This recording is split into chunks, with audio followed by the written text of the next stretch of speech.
Lorsque tu arrives à l'école dans l'autobus, tu dois attendre que l'enseignant en place te demande de prendre place sur une pastille orange. Tu dois respecter 2 mètres de distance entre chaque élève.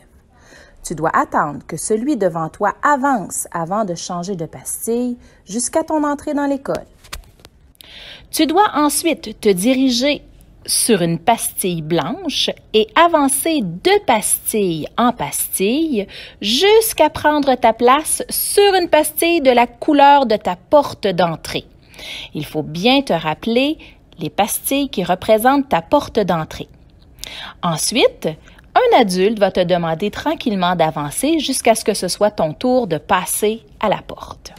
Ensuite, tu dois suivre les pastilles blanches sur le chemin jusqu'à la pastille qui représente la couleur de ta porte. Dans l'exemple qu'on voit, le garçon se dirige sur les pastilles blanches et ensuite emprunte les pastilles rouges où il attendra son tour pour entrer parce que sa porte d'entrée, c'est la porte rouge. Chaque fois que tu entres ou que tu sors de l'école, il y aura une station arrêt obligatoire. Tu devras te mettre du produit désinfectant dans les mains et les frotter jusqu'à ce que le produit soit complètement disparu. Pendant ce temps, tu peux continuer d'avancer sur les lignes au sol. Rappelle-toi qu'il est important pour ta santé et celle des autres de toujours conserver une distance de 2 mètres entre les adultes et les enfants autour de toi.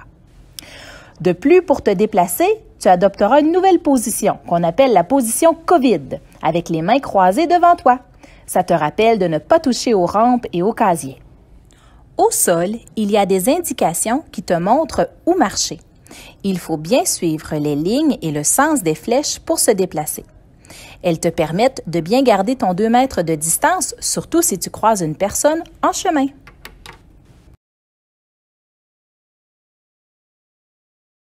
Lorsque tu arrives près de ta classe, il est très important de désinfecter ou de relaver tes mains à nouveau, que ce soit avec du produit désinfectant ou au lavabo de ta classe, comme ton enseignante te l'indiquera à ce moment-là.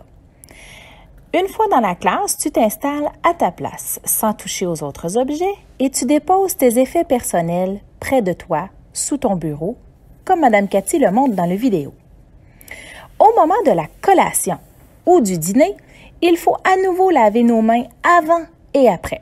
Cette fois-ci, on se dirige au lavabo en position COVID avec les doigts croisés devant nous. Au lavabo, on ouvre le robinet, on se met du savon et on frotte nos mains pendant 20 secondes. Une fois terminé, on se rince comme il faut les mains et, à l'aide du papier, nous allons fermer le robinet et s'essuyer les mains comme il faut. On dépose ensuite notre papier dans la poubelle et on retourne à notre place, toujours en position COVID. À la fin de la journée, il y aura un départ graduel des élèves de ta classe. Un signal sera donné à l'intercom et à ce signal seulement, les élèves des autobus pourront se lever pour quitter en premier. En passant près de la porte, ils devront se désinfecter les mains avant de sortir pour aller prendre l'autobus. Ensuite, ce sera le tour des marcheurs et ceux dont les parents reviennent les chercher. Ils sortiront également et devront se nettoyer les mains avant de quitter l'école. Finalement, les élèves du service de garde resteront dans la classe jusqu'à l'arrivée des éducatrices. À demain tout le monde! Comme tu le constates, les routines à l'école ont un peu changé. Mais sache que les enseignants ont mis en place toutes ces mesures afin de te protéger et ils ont très hâte de te revoir. Il se peut que tu remarques certains adultes ou enfants avec des masques dans l'école. Certains même ont usé de créativité en confectionnant leurs masques de façon artisanale. Le masque sert à te protéger des petites gouttelettes émises lorsqu'une personne parle. Il se pourrait aussi que tu remarques des adultes avec des visières, des gants ou même des sarraux. Tu t'habitueras à ce nouveau matériel de protection. La visière et toutes ces mesures permettent aussi à l'adulte d'empêcher les gouttelettes de se promener.